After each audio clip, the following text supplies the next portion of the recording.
the dude abides. Are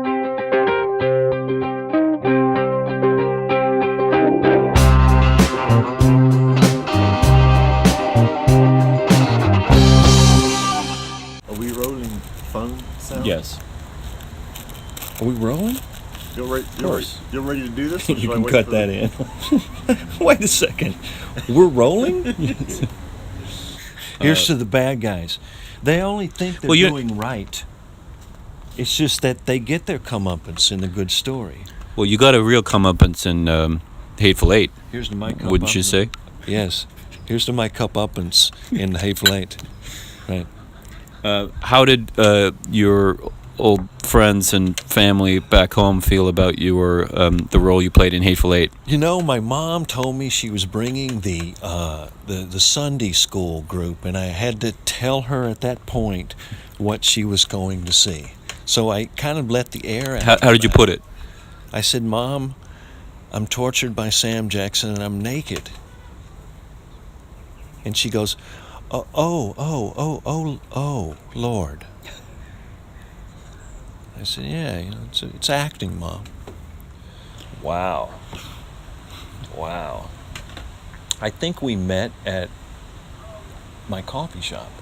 That's right. Big and Tall. I mean, mine and along with other people. I own the video department before the internet. Before the internet? Yeah. Before DVD, right? Or was it DVD? No, before DVD. It was VHS. It was all VHS tape, yeah. You had all the best movies in town, right? Yeah, well, it was me and a couple of people, you know, like Video Onyx or down in Vidiots, yeah. And then there was Rocket Video. And then there was Quentin's down in, he was already shooting films by then. He'd already shot But he had Reservoir worked Dogs. at Vidiots, right? No, he had worked down in Orange County at a big house. Oh, really? Down there, okay. yeah. Is that how you met Quentin? Through the world of video collectors and obsessed movie watchers? In a sense, yeah, because we have mutual friends that...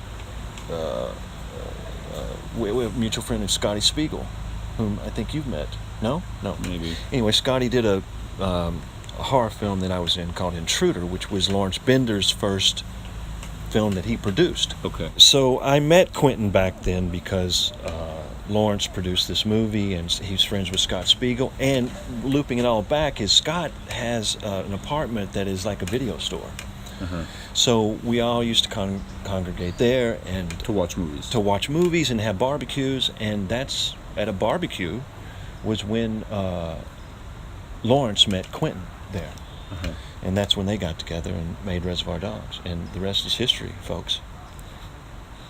You have a fascinating story in that you come from a small town in Louisiana and ended up Very small. in Hollywood. And I'd love to hear a little bit about how that happened. Or I know the story. I'd love to share the story. You've heard this 1,000? Oh, Well, it look, comes out differently each time. I'm sure. Very small town, 3,000 people, DeQuincy, Louisiana. Mm-hmm. And I... was it a oil town or what was lumber. Lumber Industry. Deep in the forest, at 30 miles above Lake Charles. You know how Louisiana is shaped like a boot? Mm-hmm. We're in the hill of the boot, the dirty hill, Okay. as we used to call it. Okay. Anyway, I ran away, left. But when I got here, I was 16. And I just turned... Sorry, rewind a second. You came here at age 16. Yeah. Hitchhiking, bus. How did you get out? I came in a Lincoln Continental Mark IV. And gas was about 30 cents a gallon, maybe. Mm-hmm. And that was car your had... It was... I think it was my dad's car. Otherwise, I wouldn't have bought such an adult car. You know, I was 16. Anyway, I was on my way. It was one of his years when he was riding high, because he's a gambler. So he was one of his up years. He had an extra car to give his son, or what? Well, no. He had done well in earnest he had a convenience store, like a 7-Eleven type things. It was called Dandy Dan's at the time. That was my nickname in high school by all the Dandy Dan? people that were cool. Or Dandy Craig. Dandy Dan's, because that in was... honor of your dad. Yeah, my dad. But, my dad's one of those guys that could walk into a bank and charm the banker into giving him a loan, and everybody, like it was more of a relationship thing back then. But anyway, yeah, this was before he struck oil. He owned a small percentage in one of the oil wells that was one of the biggest in Louisiana history. Oh, wow. And Louisiana is a big oil producing state. But, there was that, and along with Dandy Dan's, he opened up a supermarket, and I was bag boy, And I always volunteered to go outside and work in the sun because, I don't know, that's a whole nother story. I wanted to get away from people, But anyway, so I mowed lawns really that summer, and I gathered up $3,000. This is 1981. So $3,000 in 1981 was a lot of money. Got my first apartment on Laurel Canyon, $238 a month.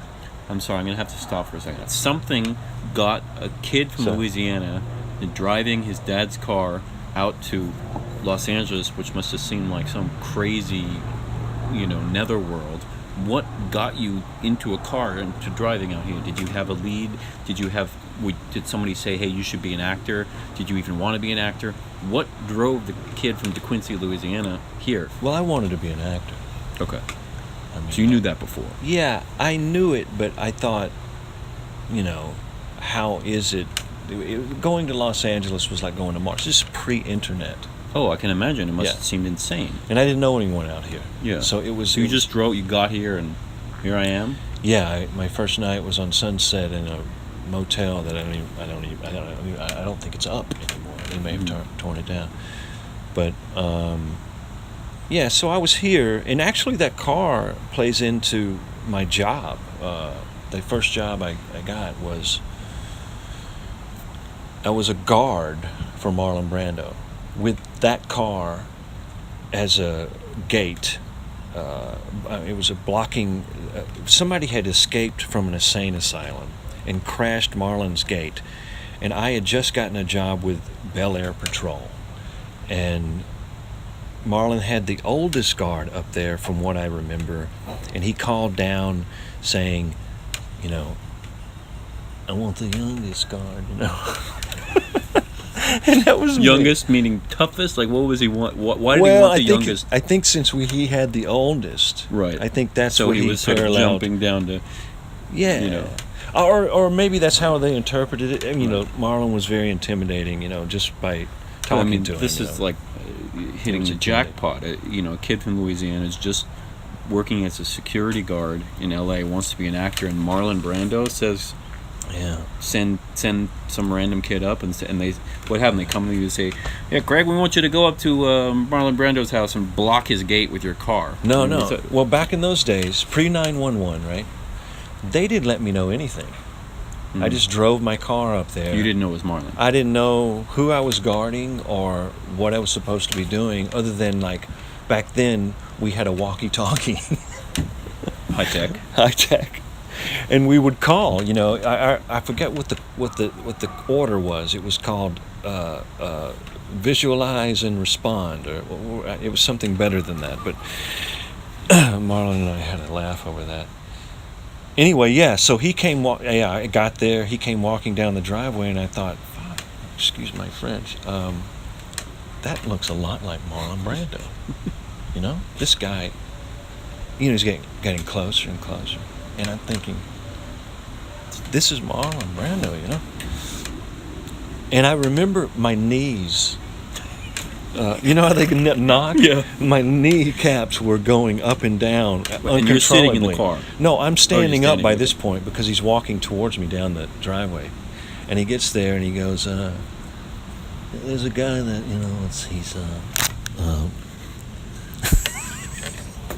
he was funny. He was really funny. He was like, there's a guy that escaped from an insane asylum and he crashed the gate. I don't know if they've told you this, but look, if you see him, don't hurt him. Just let me know, And I was like, wow, man, this guy really cared. Because a year before, John Lennon had gotten shot. Uh-huh.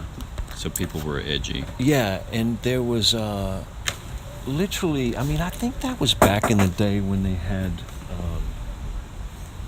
institutions, you know. It was before Reagan deinstitutionalized the Well, the city got a lot, I would imagine. I know, I was a little kid in San Francisco at that time, but there was a year when suddenly there were all these crazy people in the streets, and that's when Reagan kind of closed all the... Yeah, we kind of gave up on them and let them out. And they all came into the cities. And, and one made it to Marlon's house, and he crashed the gate. Anyway, that Continental Mark IV, for all you old people out there that knows what that is, it's a big car. And so, anyway, that night I parked my car in front of the gate, just like the Godfather in the first Godfather. And I thought, wow, man, I'm in the movies, which, that's a whole nother thing that happened to me, is that sometimes I didn't concentrate on my career as much as my private life, because my private life was like a movie. Mm-hmm. Because right after that, I think it was less than 3 years later, I was working for Helena and Jack Nicholson. Helena Caliganotes. Who? She is in the gal in 5 Easy Pieces they pick up as a hitchhiker that wants to go to Alaska, man. Okay. And he asks why, and I think she says it's because it's clean. That sounds like the line from Lawrence of Arabia, but it's also Lawrence of Arabia. Oh, well. Why do you like the desert, Lawrence? And he looks at the annoying reporter and he says, because it's clean. Yeah. And the reporter is sweaty and gross. But there's a logic in that, for sure. Mm-hmm. With both. So, okay, so you suddenly found yourself as guarding Marlon's house, and then he took you on privately because you charmed him, right? Well, like I would say, back in those days, security guard really meant like babysitter. Mm-hmm. It's not 911 when Mr. Brando is heading to the car, and it was none of that. It was more like, let's go get some Chinese food. And he'd come down in a dress, or a barrister's hat with a beard, and so he went out in costume. Yeah. So anyway, I worked for Marlon. Then I went to work for Jack and Helena, Jack Nicholson and Helena Caliganotes. As a kind of assistant guard as well? Or? Well, I built a club called Helena's, which was in Echo Park, right across from Rampart Station, and I did a lot of construction on it and worked there at the beginning, and it went on for about 5 years, I guess. It was it was a really exclusive club before, paparazzi was around. Right, so you would have, on any given night, obviously Jack would be there. I mean, give me like a little sort of... Well, I was sitting at a table. There's a wide table, right, in the middle, and who's sitting at the table with you? I was sitting. It was Helena, always right by my side. Who was it? It was Harry Dean Stanton. Some guy in a beard and long hair, Joe Pesci, and Harvey Keitel, and me. Okay. And Helene and me. All right, so it took me, I guess till about the end of dinner to figure out that guy was Robert De Niro shooting The Mission. Oh, right. He had the long beard and hair, and I thought, wow, this guy has an intense stare, Like, I didn't know who he was, and I finally looked at him because you couldn't look him in the eye, Because you were terrified. Yeah. I was like, I don't know, maybe I was 21. Maybe I was 21 by that time. Any other questions you need to know for my income tax? Well, okay, so you were the kid from Louisiana. Kid from DeQuincy. Making do in L.A. and suddenly catapulted into this world of legends. It was crazy. Tell me, I don't know. Tell me a story about being at a party and being at a place. I'd love to hear what Craig Stark from DeQuincy, Louisiana, does at a party when he doesn't know anything about Hollywood life. Well, I'll tell you something that wasn't connected with No, I can't tell that story. Come on, man. No, man. No. All right. You know, it's a funny thing because that's why Jack and I know that's why Marlon liked me around is because, you know, You wouldn't tell. you know, yeah, you know, I mean, some But I things mean, we are private, you talking know. about 3.5 decades ago. So, it's a time machine, man. You know Yeah. what I mean? All right. The people you grew up with in DeQuincy, how do they feel about Craig Stark living in Hollywood? From your mother, from your father, from your brother, from from the kids who used to see you bagging groceries outside your dad's shop. What'd they think of you when you were able to say, "Oh, I'm working with Marlon Brando and hanging out with Robert De Niro"? You know, they called me Hollywood and then bought me a shot, and then like maybe one of them wanted to beat me up, Just like the old days. just like the old days.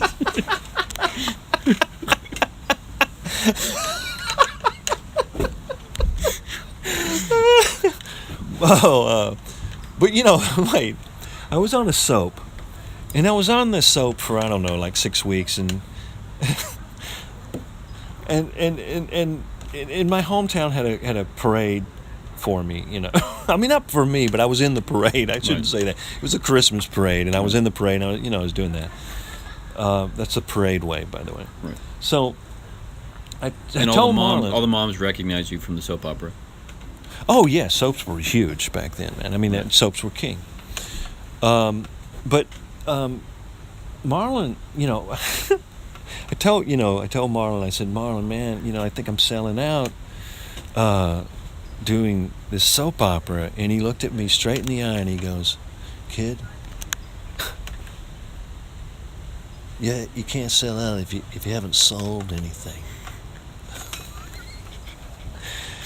Which is sound. I mean, that's logic. Yeah. That's logical. You know. It's true. I mean, you know, look, some people hit the zeitgeist, and Marlon and them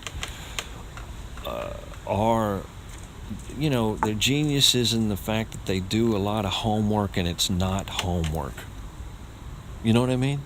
Well, they were able to get into something real, and that was respected by the community. They both hit that. You know, Jack and Marlon both hit a zeitgeist that was a transformation in how the American male was perceived.